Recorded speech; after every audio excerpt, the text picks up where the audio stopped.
Assalamualaikum warahmatullahi wabarakatuh. Apa kabar anak-anak hebat pada hari ini? Semoga kalian dalam keadaan sehat ya. Nah, hari ini kita akan belajar tema 5, pengalamanku. Subtema 1, pembelajaran 6. Sebelum memulai belajar pada hari ini, marilah kita berdoa menurut agama dan kepercayaan kita. Berdoa, mulai. Cukup. Nah, anak-anak hebat yang Pak Tik banggakan, hari ini kita akan belajar tentang memahami makna sila ketiga Pancasila, makna kata dalam puisi, dan mengukur dengan menggunakan mikrometerskop.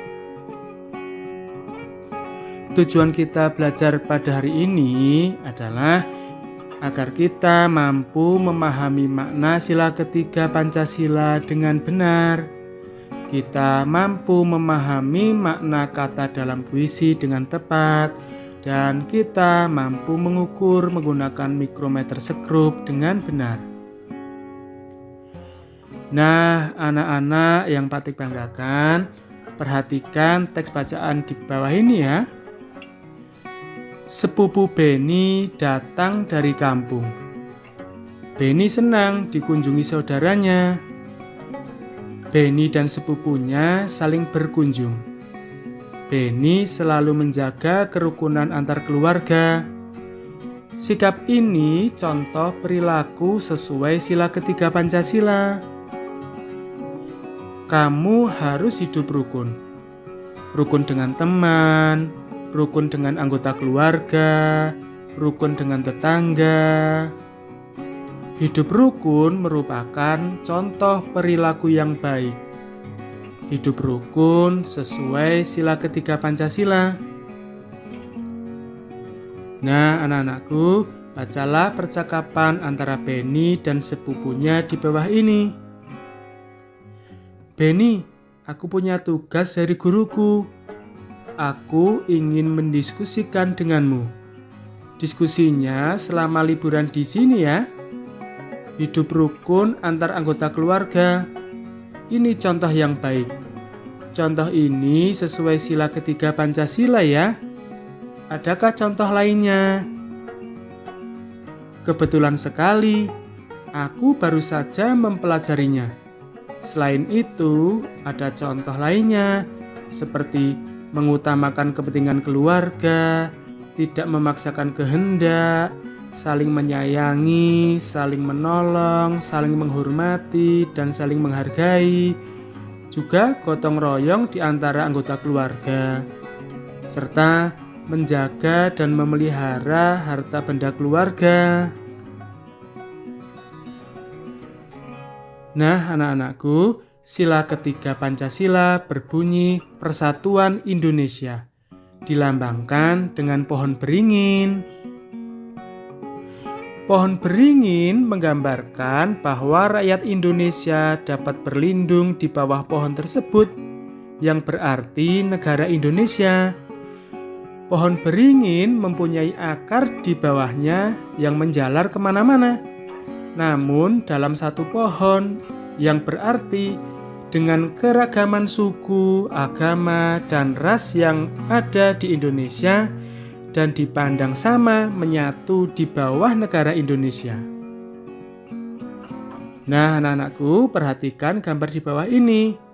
Sikap yang sesuai sila ketiga Pancasila. Gambar yang pertama ada anggota keluarga yang sedang bertengkar.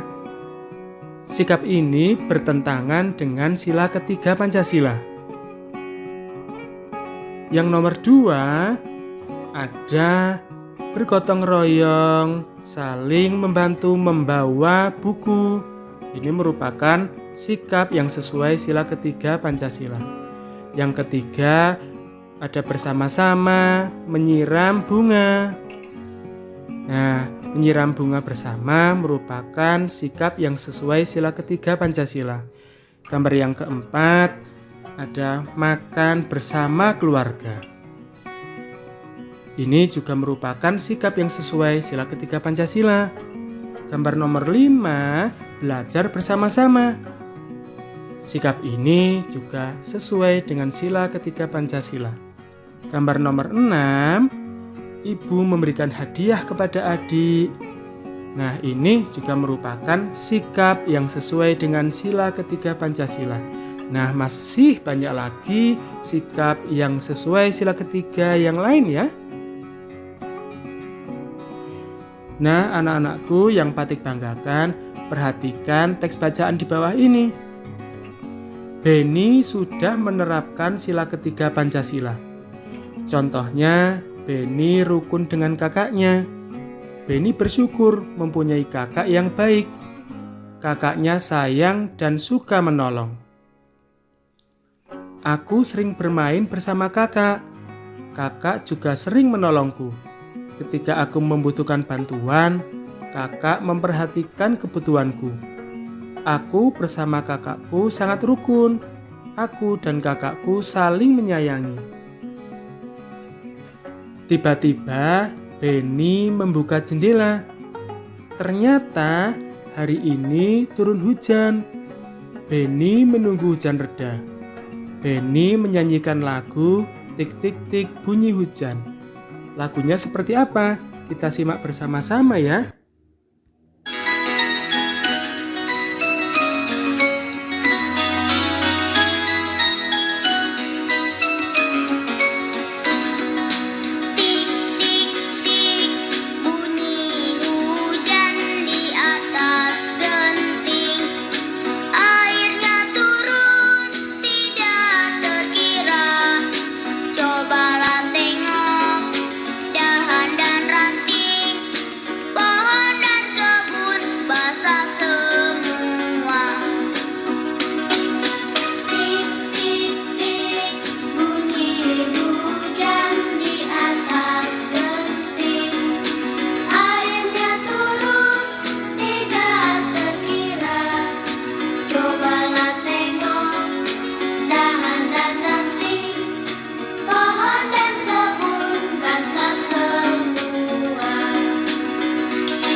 Nah, bagus sekali ya lagunya. Nah, kalian juga bisa menyanyikan lagu Tik Tik Tik Bunyi Hujan di rumah ya.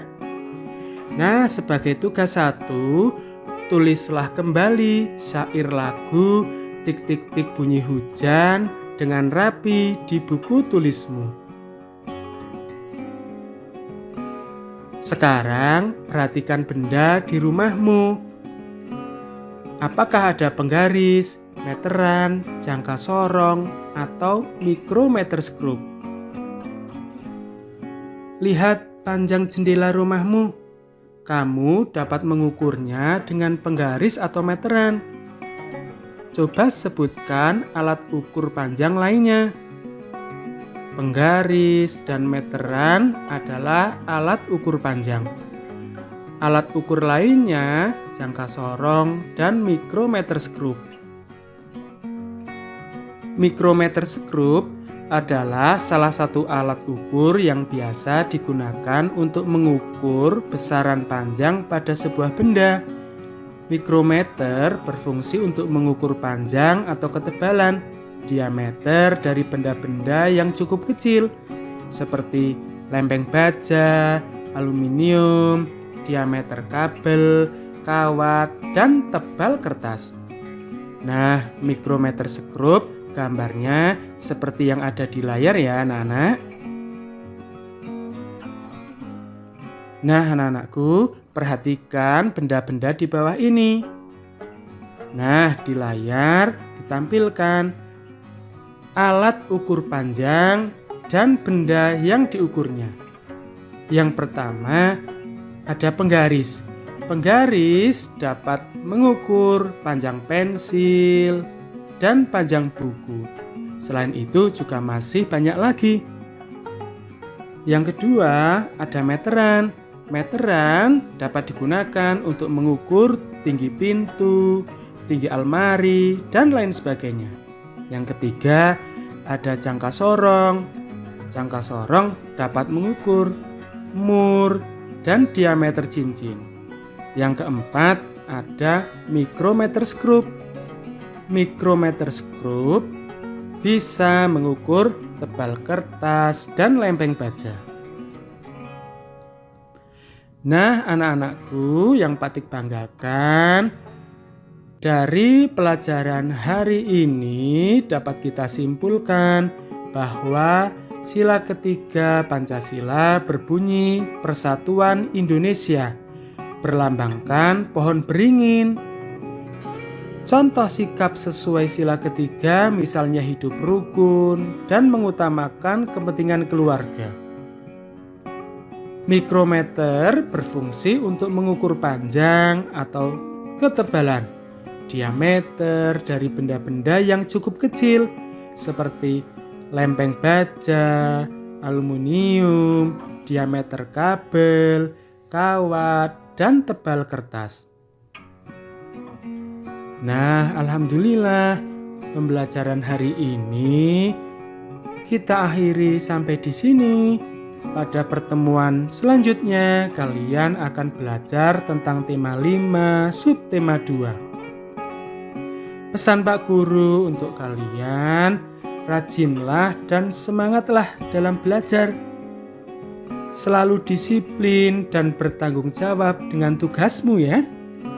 Dan selalu mematuhi protokol kesehatan dengan memakai masker, menjaga jarak, dan selalu mencuci tangan dengan sabun. Nah, pembelajaran hari ini kita akhiri sampai di sini. Semoga apa yang telah Pak Tik sampaikan hari ini dapat bermanfaat ya. Terima kasih. Wassalamualaikum warahmatullahi wabarakatuh.